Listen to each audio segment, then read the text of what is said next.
What up, what up, what up? I am back once again with another movie review, man. Wasn't expecting to do another movie review so soon, but here I am.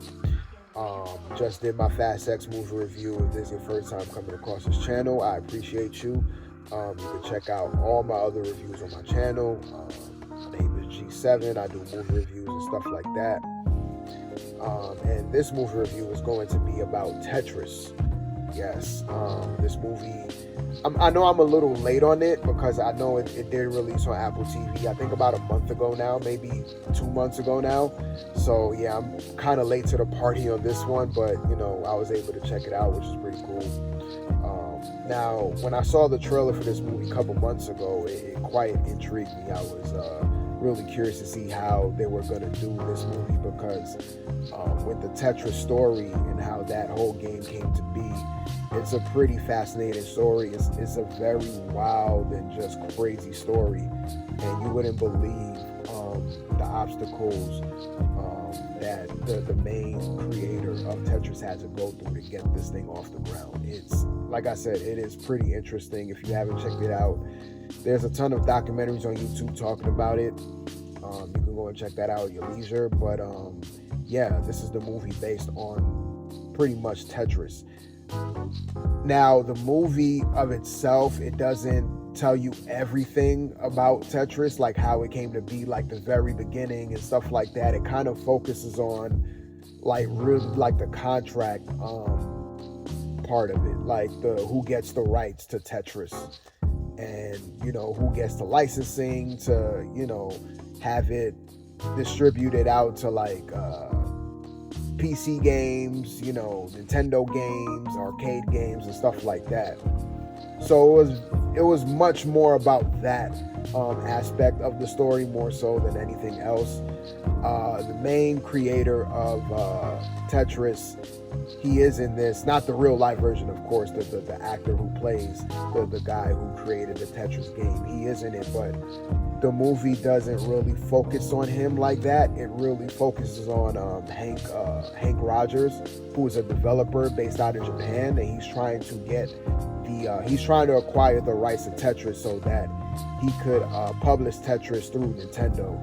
And yeah, that's like the main part of the movie, which is like acquiring the rights to Tetris.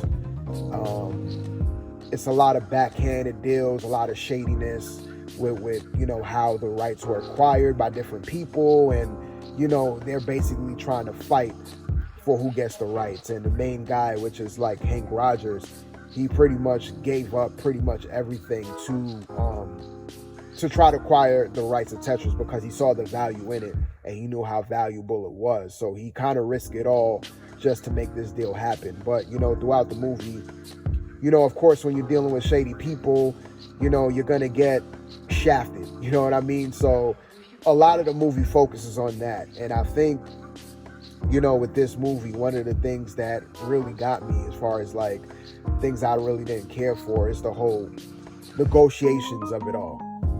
I think it focused too much on like just the contract aspect of it, like who gets the rights and who gets the licensing, and this guy got the licensing but he really got it from this guy and they got to talk to this guy. It was just too much of that. And like the greater like middle of the movie up until like, I guess you could say, the final act, really just, I think it was a little bit too much for me.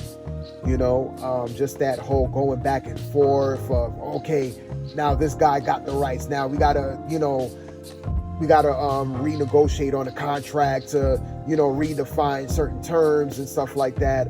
In the beginning it was cool, you know what I mean, when Hank was going to like Moscow to negotiate with the with the owner of El Gore, which is the company that the Tetris owner worked for. It was cool. Like I said, it was cool in the beginning, but then after a while, it just got a little bit too redundant for me, when I was just like, okay, when is this going to end, man? Like this whole going back and forth, like, okay, he has the rights now, and this other person is trying to acquire the rights, and everybody's trying to get over on everybody else. So it's like you're dealing with 4 or 5 people and they all trying to get over on each other. That's what it kind of feels like to me. And like I said before, the movie like heavily focuses on that. It doesn't really focus on like the actual development of Tetris. There are a few scenes where you see like I think his name is Petrov, the guy who created Tetris. There are a few scenes where you see him developing Tetris, but it's really rushed. And that's the other thing too. Like, this movie is very fast paced. Like, it feels like a greater part of this movie. It just goes from scene to scene to scene, and like nothing really gets fleshed out like that. They don't really spend time of like the Tetris aspect of things.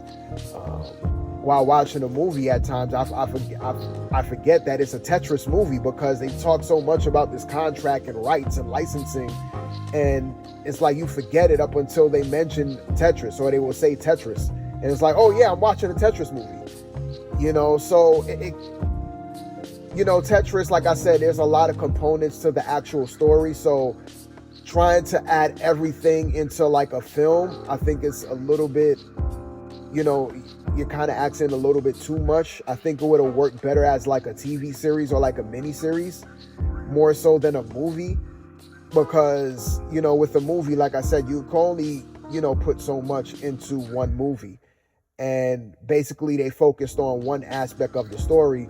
And for people that know about the actual Tetris story, the real life story, when you watch the movie, you could definitely see that they're like glimpsing over a lot of key parts. The actual story is a lot more darker than what the movie portrayed. The movie wasn't really that dark. It was more so like back and forth contract negotiations between this owner and this person who got the rights from that guy, but that guy didn't really have the rights to begin with, so they have to actually go to the actual person who have the right. It's a lot of that, and it just gets redundant at the end of the day. So the actual story of it being like this dark and wild ride of a story is not really that. It's more so like a rushed kind of like glossing over a lot of key details, but you get a glimpse of how Tetris came to be. I feel like if you don't know the Tetris story, if you never heard of like the origins of Tetris and who developed it, this will give you like a good glimpse.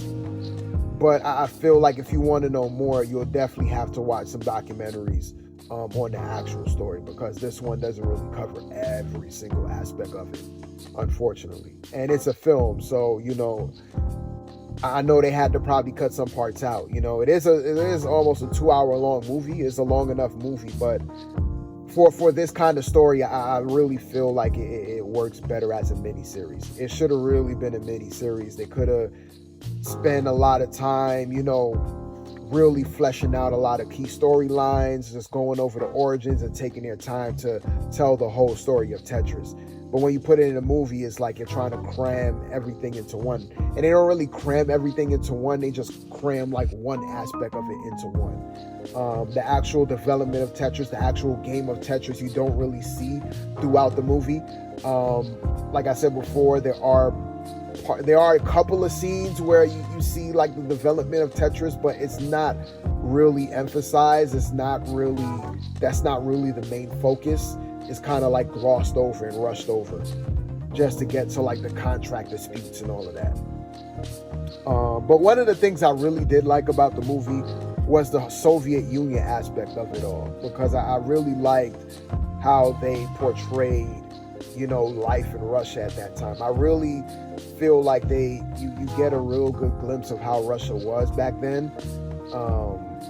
It's probably not the best portrayal, but for me, not really having a great knowledge on the USSR and stuff like that, and seeing how the Russians lived back then, I really think that this movie did a good job in portraying that lifestyle of Russia.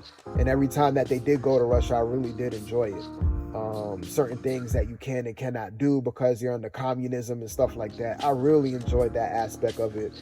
And it's quite intriguing to me, and maybe I need to look into it a little bit more to see if there's other movies like that, to where I could see, how Russia was back in the 80s, during the USSR days, and maybe before then, to see how they really lived like that, because it was fascinating to me, because it was something that I never really had a knowledge of anyway. So to watch this movie and to see just a glimpse of the Russian lifestyle back then was really interesting for me, and I think that's what kept me into the movie, which was the whole USSR Russian aspect of it all. It was kind of like dystopian. I'm very much into dystopian films, and it kind of reminded me of that. So I think that's one of the highlights of the film for me.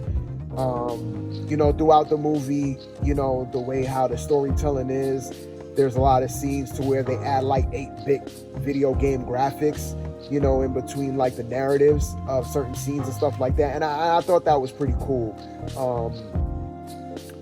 I really like that part of the movie as far as like with the whole 8-bit graphics and stuff like that, especially towards the end. There's this giant chase scene, and you see the chase scene in live action, but they kind of implement the 8-bit graphics into it. And I thought that part was really cool, man. So that was pretty cool. But yeah, man, overall, I'm not mad that I saw it. I actually enjoyed it quite a bit, to be honest with you, even though I have my gripes with it. But it's one of those movies to where I'm like, yeah, it was not bad. It's not that bad of a movie. It's all right. It's quite decent. I just feel like it was a little bit too rushed.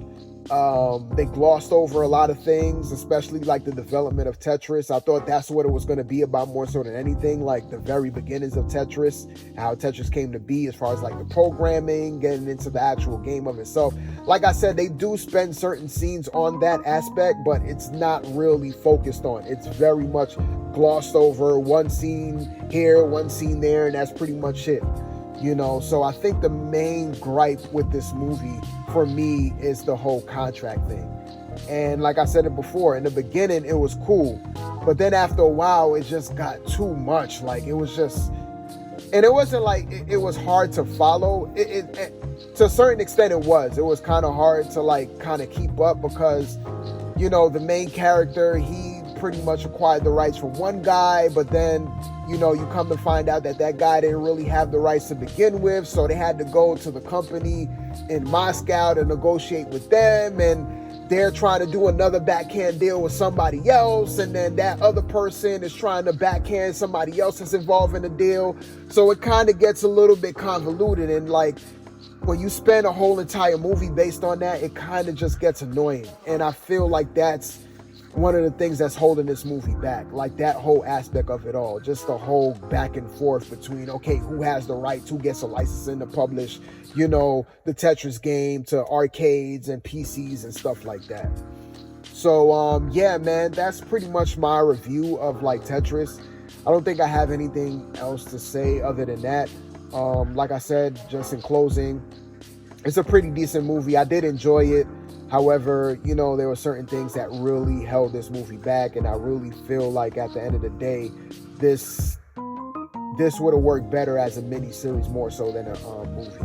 Because with the movie, you have much less of a time to tell the whole story in its proper form.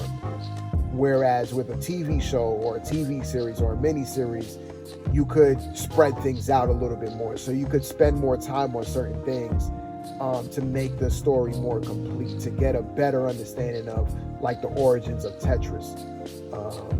Like I mentioned before, if somebody didn't really know about the origins of Tetris, if they watched this movie, you could get a good idea about, the history of it, but I really feel like to get like the whole gist of it, you really have to watch a documentary afterwards to tell the full story, because this really doesn't tell the full story, and it glosses over a lot of key details. And it's not as dark as the actual story too. They did try to like make some, and even the scenes where you think that it's going to get dark, it never really goes there. It's very, very light. I don't know what the rating was for this movie, but yeah, certain scenes where it's like, okay, like certain shit is about to go down, but they held back so much, man. They really held back so much, and it wasn't as dark as it should have been. And I think that's the other big problem too. Like certain scenes where you're like, okay, this character's about to get messed up, but at the end of the day, you could tell that they really held back. Like there's one scene where, the main character, he gets caught by, the USSR agents, whatever you want to call them, and you're thinking, man, they're gonna really beat him up real bad, but they kind of just like slap them around just like a couple times and then that's it. And they tell them to go back to it. I was just like, come on, man. Like, so it's stuff like that to where it's like, man, you didn't really commit. Like, you didn't really commit at all. So, yeah, man, I'm sorry I had to drag this one out, but I had, some things to say, as I always do with my review, so I couldn't leave that out. So, yeah, man, that's my review for Tetris. Did you see it? Did you like it? Did you didn't like it? Let me know in the comments, man. But I'm pretty much wrap my review up from there. And till my next one, I'm out.